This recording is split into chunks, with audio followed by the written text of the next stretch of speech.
वो दिन है गंगा दशहरे का, जिस दिन आज मेरा भोलेनाथ आप कथा प्रेम से सुन लें तो मेरा बाबा जाते जाते आपको कुछ देकर चले जाए। इसलिए गंगा दशहरा, गंगा दशहरे का मतलब जानते हो आप लोग? केवल गंगा जी का नाम ले लेने से, एक लोटा जल शंकर भगवान को आज समर्पित कर देने से, या गंगा जल का एक जरा सा छींटा शरीर पर पड़ जाने से 10 पापों से मुक्ति मिल जाती है। दशहरा का मतलब है 10 पाप से मुक्त हो। पहला पाप है किसी के घर का बिना पूछे कोई सामान उठाकर हमने भोग कर लिया हो तो उस पाप से मुक्ति।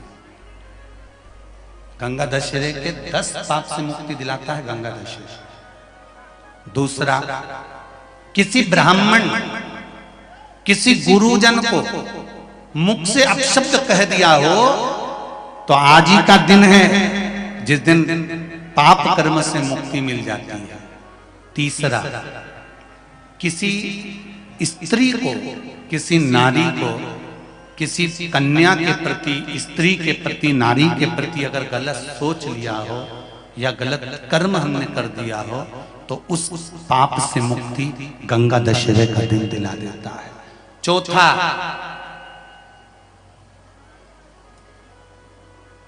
रजो धर्म धारण करने वाली नारी, रजस्वला स्त्री के हाथ का बना हुआ अगर हमने भोजन ग्रहण कर लिया है तो आज गंगा दशहरे का दिन ही ऐसा रहता है जिस दिन उस पाप से हमें मुक्ति मिलती है। पांचवा, किसी के यहाँ सूतक, सूतक जानते हो सभी लोग, या सावड़। सूतक का मतलब होता है किसी के यहाँ कोई मर गया और उसके यहाँ का तुमने भोजन या पानी ग्रहण कर लिया। सावड़ का मतलब होता है किसी के यहाँ बच्चा हुआ, तुम्हें मालूम नहीं था, उसके घर का 8 दिन का 10 दिन का तुमने भोजन या पानी ग्रहण कर लिया। सूतक या सावड़ का भोजन या अन्न पानी ग्रहण कर ले तो 5वें नंबर का गंगा दशहरे का वर्णन करता है कि 5वां पाप, इस पाप से भी लोगों को मुक्ति मिल जाती है। 6ठे नंबर का वर्णन आया, किसी मंदिर की जगह पर या धर्म की जगह पर अपना कब्जा कर लिया हो या धर्म की जगह को अपना बना लिया हो तो उस पाप से मुक्त होने का एक साधन 6ठे नंबर का। 7वें नंबर का, झाड़ू लगाते समय, बुआरी लगाते समय छोटे छोटे जीव झाड़ू के नीचे मर जाते हैं तो उसके पाप से मुक्ति गंगा दशहरे का दिन दिला देता है। 8वें नंबर का, 8वें नंबर, जिस समय हम भोजन ग्रहण कर रहे हों और हमारे दरवाजे पर कोई व्यक्ति आकर बैठा हुआ है और हमने उसको भोजन का नहीं पूछा या उसका मुख झूठा ना कराया तो उस दोष से वंचित हो जाए, उस दोष को समाप्त कर दे, वो गंगा दशहरे का दिन। 9वें नंबर का, बेटी की शादी करी और बेटी की शादी करने पर बहुत सारा कन्यादान आया। उस कन्यादान में साड़ियां ज्यादा आ गई, सामान ज्यादा आ गया, मिक्सर 2 सेट आ गए, डिनर के 2 सेट आ गए और मायके वालों ने 1 सेट अपने घर में रख लिया और उस मिक्सर में खूब सामान पीस के खाया, खूब निपटाया। बेटी के कन्यादान का सामान घर में रखकर उसका भोग करने पर जो पाप लगता है 9वें नंबर का कहता है गंगा दशहरे का दिन उस पाप को धो देता है।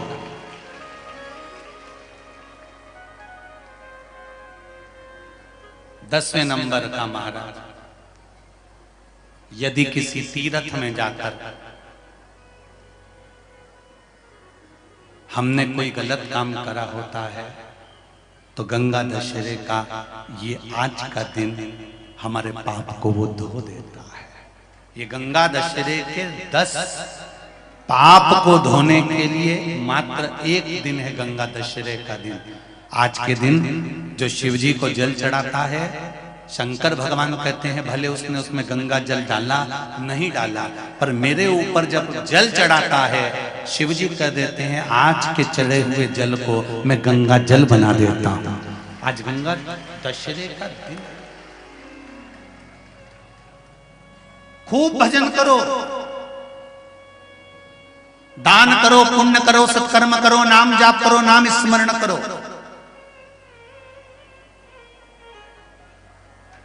और शिव मंदिर में चढ़े हुए जल का थोड़ा सा सिंचन जरूर करो। अंधकासुर के प्राण छूटे, अंधकासुर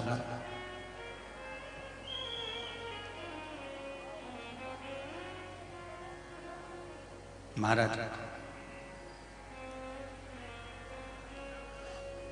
समय आया, मंथन हुआ, मंथन में सबसे पहले निकली तो गौ माता निकली। समुद्र मंथन में सबसे पहले जो प्राप्त हो रही है वो गौ माता प्राप्त हो रही है। इससे पहले ना विष निकला ना अमृत निकला, सबसे पहले गौ माता निकली, क्योंकि राष्ट्र की रक्षा के लिए, धर्म की रक्षा के लिए, भारत भूमि की सभ्यता और संस्कृति की रक्षा के लिए, सनातन धर्म की रक्षा के लिए गौ माता का प्रकट होना बहुत जरूरी था कि गाय है तो पृथ्वी भी बनी ही रहे। मंदिर में दीप जलाने का कारण क्या हो सकता है? मंदिर में दीप किस लिए जलाया जाता है? हम मंदिर जाकर भगवान को दीप क्यों लगाते हैं, किस लिए लगाते हैं? शंभु ओम नमः शिवाय, ओम नमः शिवाय, ओम नमः शिवाय।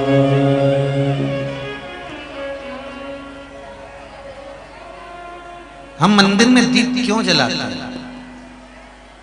हम मंदिर में दीप क्यों लगाते हैं? आप विश्वास रखकर, भरोसा, गाय का दूध शिव को समर्पित हो। शंकर भगवान ने विष पिया, नीलकंठधारी कहलाए, अमृत देवताओं को दिया। देव अमृत पीकर भी इतने प्रबल नहीं बन पाए जितना मेरा देवाधिदेव महादेव बन पाए।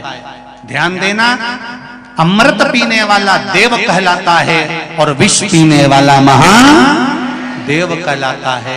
संसार के लोगों को जो सुन ले और सुनकर भी शांत रहकर अपने जीवन में धारण कर ले, वही महादेव है, वही महादेव। भगवान के 12 ज्योतिर्लिंग का प्रसंग श्रवण कराया। सोमनाथ जी का वर्णन तुमरुका जी चंचुला देवी को कहते हैं। चंचुला देवी, चंद्रदेव को काया का रोग हो गया, काया गलने लगी। चंद्रदेव ने देव ऋषि नारद से पूछकर शंकर भगवान की आराधना करी। नारद जी ने किसको शिव भक्ति में लगाया? 12 ज्योतिर्लिंग में नारद जी की भूमिका कहां रही है? नारद जी की शादी किसके साथ हुई थी? नारद जी के कितने बच्चे थे? नारद जी की माता कौन थी? पिता कौन थे? ये सारा प्रसंग देव ऋषि नारद शिव महापुराण की कथा में अपन सब 12 तारीख से दोपहर में 1 बजे से 4 बजे तक आस्था चैनल पर ऑनलाइन श्रवण करेंगे। उसका महत्व क्या है? देव ऋषि नारद ने चंद्रदेव को लगा दिया शिव भक्ति में और शंकर जी की आराधना कर कर पार्थिव शिवलिंग का निर्माण करा, तो चंद्रदेव पर भगवान शंकर की कृपा हो गई, काया का रोग ठीक हो गया, भगवान सोमनाथ जी के रूप में विराजमान हो गए। अगला वर्णन आया है श्री मल्लिकार्जुन। कार्तिकेय बाबा रुष्ट होकर चले गए थे, भगवान ने उनको, शंकर पार्वती ने जाकर मनाया सेलम पर, भगवान मल्लिकार्जुन के रूप में विराजमान हुए। अगला वर्णन आता है दूषण नाम के राक्षस को मारने के लिए भगवान कालों के काल महाकाल प्रकट हुए। दूषण नाम के राक्षस को यह वर था कि इसका रक्त जहां जहां गिरेगा वहां से दूसरा राक्षस प्रकट हो जाएगा। शंकर भगवान ने ब्राह्मणों से कहा, अगर इस राक्षस को मारना है तो तुम मेरी बहन को बुला कर आओ। शंकर भगवान की एक ही बहन थी जिसका नाम था क्षिप्रिया।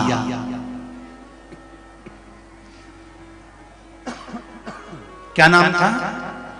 क्षिप्रिया। शिवजी की एक बहन क्षिप्रिया, जिससे ब्राह्मणों ने कहा कि भगवान शंकर दूषण नाम के राक्षस को मारेंगे, आप आ जाइएगा जल का रूप लेकर, रक्त को धो दीजिएगा तो राक्षस उत्पन्न नहीं होगा। क्षिप्रिया को आने में देरी हो गई, दूषण नाम का राक्षस मर गया। 84 बूंद दूषण नाम के राक्षस की पृथ्वी पर गिर गई, जिससे 84 दूषण उत्पन्न हो गए। शंकर भगवान ने देखा कि अब इतने सारे राक्षसों को कैसे मारा जाए। क्षिप्रिया ने आकर कहा, भैया तुम चिंता मत करो, मैं तुम्हारी बहन हूं, मैं पानी का वेग तेज करती हूं, तुम्हारे 84 टुकड़े कर देती हूं। मेरे देवाधिदेव महादेव के 84 टुकड़े कर दिए, 84 रूप में मेरे महादेव हो गए। महादेव 84 रूप धारण कर कर दूषण नाम के राक्षस का संहार करे। तो शिवजी ने दूषण नाम के राक्षस का काल बनकर उसका संहार करा, तो शिवजी का नाम महाकाल हो गया। भारत की भूमि पर केवल एक उज्जैनी सांदीपनी ऋषि की वो पावन धरा एक ऐसी है जहां है ओंकारेश्वर विंध्य नामक पर्वत, गाय का दूध आता हो नहीं जा सकते। बहुत ध्यान देना एक बात को, यदि आप केदारनाथ जी नहीं जा सकते, आप केदारेश्वर नहीं पहुंच सकते, तो एक काम जरूर करिएगा। आपके घर में गाय का दूध आता हो, गाय के दूध पर मलाई चढ़ जाती हो और उसका अगर घी बना हुआ हो, एक चम्मच घी, थोड़ा सा भी घी एक डब्बी में भरकर अगर कोई केदारनाथ जा रहा हो और उसको दे दिया जाए और कहा जाए ये घी केदारेश्वर बाबा पर चढ़ा देना, तो एक विश्वास मानकर चलना कि शिवजी पे चढ़े हुए घी से, हमारे घर के गए हुए घी से अगर केदारनाथ जी बाबा पर मालिश हो जाती है तो हमारे घर में कभी बड़ी बीमारी प्रवेश नहीं कर पाती। पर घृत होना चाहिए, गौ माता का देसी गाय का घी बड़ा बल प्रदान करता है। अभी हैदराबाद की कथा में कहा था कि गाय का घी अशोक सुंदरी वाली जगह पर लगाकर एक बिंदी घर के द्वार पर लगा दिया, प्रदोष उसका अधिक फल है।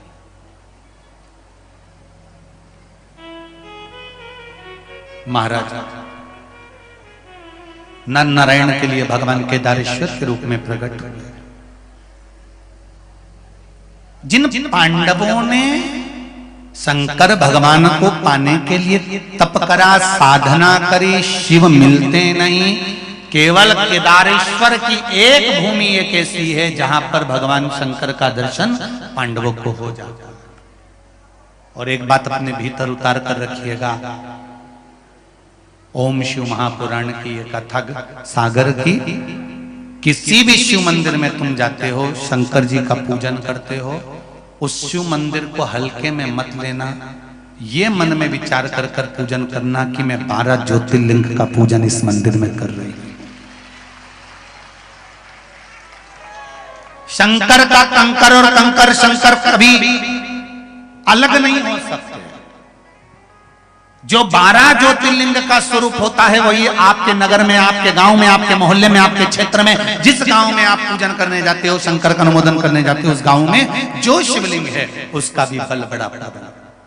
फिर अगला वर्णन करा है भीमा शंकर का, कुंभकर्ण की धर्म